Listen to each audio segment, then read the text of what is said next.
Welcome, Virgo. This is Regina from Pacific Tarot, getting ready to do your July bonus reading. I am removing time constraints from this reading to the degree possible, so that whenever you find this reading, hopefully it will be of benefit to you. I have created this for anyone with a Virgo placement. Cross watchers are welcome. In other words, if there is a Virgo you know that you're interested. But in general, the rising sign is the placement that is going to give you the most clarity. I do, however, encourage you to read or listen to your sun, moon, and rising and or any other placements. There are a number of people who have stelliums in a certain sign. That's usually 5 or more planets in a sign. 4 planets in a sign, to me, pretty well is pretty close to a stellium as well. That's a sign you may want to include as well. So, having said all that, I especially want to thank all of you who have liked, subscribed in particular, shared and commented and donated to my channel. I am so grateful and appreciative, and I thank you. So let's get started, Virgo. With overall energy for this reading is the Nine of Cups. This beautiful card indicates a sense of contentment, a sense of thorough processing of an invitation of those things that make you feel good, that make you feel satisfied, even fulfilled with the way in which you've been able to generate ideas, resources, and comfort into your life. This is a card many call a wish card, so a wish fulfillment may arrive at this time, but it really comes deeply out of this sense and alignment with yourself in which you not only are comfortable with yourself, but you appreciate all the talents, gifts, and energies that you have at your disposal. In the past, we have the Two of Swords. This can also be the preparation for this particular time. So the Two of Swords, the Five of Swords, and the Hanged Man. Yeah, you have really been this sense of contentment that you will be feeling overall is born from some real challenges to your sense of stability and self. There is a conflict arising within you that, in fact, there's a major decision that is arising out of this inner conflict you're experiencing. This inner conflict could be reflecting an outer argument, debate, or struggle that you're engaged in at this time. And this card is indicating that your need to pull away from the action, pull away from the events around you, and to really take your own counsel at this time, to allow yourself the place to consciously cultivate this shift in perspective. And this conflict, this crossroads, is indicating to you how much you've grown, how much you've recognized that your thoughts have created an environment that may not be completely fulfilling to you. But it is that awareness that the power of your thoughts can shape more desirable outcomes that is leading you to a sense of identifying your own happiness, contentment, and satisfaction as the goal of whatever opportunities are before you. I see the Two of Swords as a crossroads, not an insignificant decision, but a decision that represents the options that you now see before you in a way that you were not able to recognize them in the past. You're aware that you've made past decisions based on a vision that no longer aligns with your goals, who you are, and what you want out of life. But in order to navigate this conflict, you really do need to step away from the action, step away from the scene, and to really allow yourself to make the sacrifice of your engagement in some kind of a project, some kind of a laboratory, some kind of an experiment, to step back and really assess what your needs are, what other ideas are out there, or a revelation that changes, overturns, I should say, the way that you've thought about your efforts, your success, your journey in the past. In the present, we have the High Priestess, the Six of Cups, and the Seven of Cups. So, there's something really juicy here about a past experience, a past memory, a past event. This can be about children. It can be about your formative years, your own childhood experience, and ways in which you have been guided through your life in order to connect and to evolve this memory from childhood, from your formative years, from your early educational experiences. There is an element to a naturally occurring gift or talent or relationship that is evolving into a multiplicity of options by your returning to the seed of talent, the seed of growth, the roots of your creative efforts. And this definitely is about work, and it's also about relationships.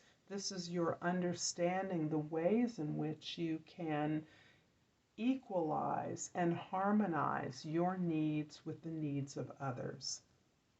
This is you taking everything into consideration, but holding at your base this deep need to reflect on your experiences in order to shift the perspective that you have operated under for so long.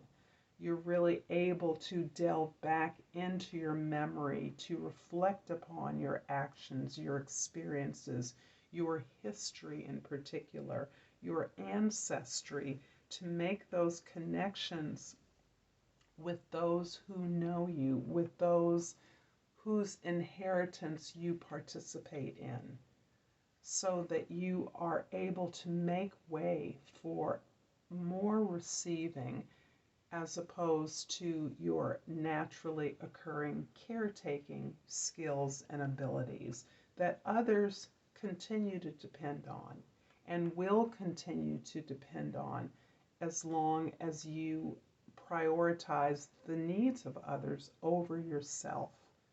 This is indicating deeply where the shift towards what makes you feel good is coming from. It's coming from your deepest sense of self-knowledge. Building your relationships based on who you truly are and where those connections were made in your past. Knowing that sense of contentment and even fulfillment is still a goal, is still available to you at whatever stage you're at in your life. In the immediate future, we have the Emperor, the Ace of Pentacles, and the Nine of Swords.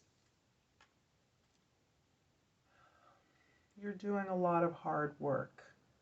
You are a person who takes control of your environment, who needs to be in control of themselves and is most comfortable in control of the situation.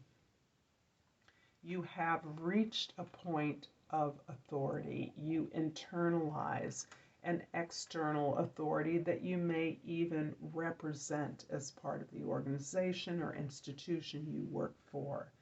You are a force to be reckoned with, and you are now seeing, as a result of your willingness to negotiate these changes coming out of this inner conflict, this clash between your past and your current opportunities, you are recognizing a new opportunity to build something of practical use, a new direction, a new way to build wealth, stability, security, to concretize something, some contribution you've made, to perhaps publish something, present something, create a product or service that really traces this ancestral history of suffering and loss. And there is a message coming to me that your work somehow incorporates or examines a painful history, a painful ancestral history that you are able to illuminate in some way. You're able to leverage this history in a way that heals, that brings closure, perhaps even a way of contributing to an effort of reparations or redress for some social ill or injustice that has been experienced through your cultural legacy. So that's a very specific message I'm getting. There may be a book coming, a creative work, a curriculum that is very much about addressing the underside of a historical experience. And that process of unearthing and illuminating a dark history is what is the process that is bringing you tremendous contentment, tremendous satisfaction, and a sense of joy is not the word, but a kind of beneficence that you have been able to take something that has a source in tragedy and illuminate it so that its explication becomes a value, a contribution, a stabilizing, a security, a redressing of injustices. I'm going to clarify the Six of Cups here at the very center with the Six of Wands and the Three of Swords. So interesting. These themes of reward, recognition, knowledge, centering yourself in some ancient information or wisdom, and this sense of truly understanding the sufferings that you have personally endured and how those sufferings are linked to a culture, a legacy of suffering, of pain, of oppression even. I'm going to clarify the Two of Swords at the beginning with the Queen of Pentacles and the Queen of Swords. Interesting. So this is informing me about the ways in which you are able to express or build or create this tool that is becoming available to you, that is opening up to you around wealth creation, information creation, wealth in every sense of the word, but in a way that is pragmatic, in a way, information in a way that is practical and a resource. So those are the ways in which you are expressing that, your practicality and your ability to step away, to disengage your emotions, your feelings, the sense of loss, tragedy, or pain that you may be experiencing through your work.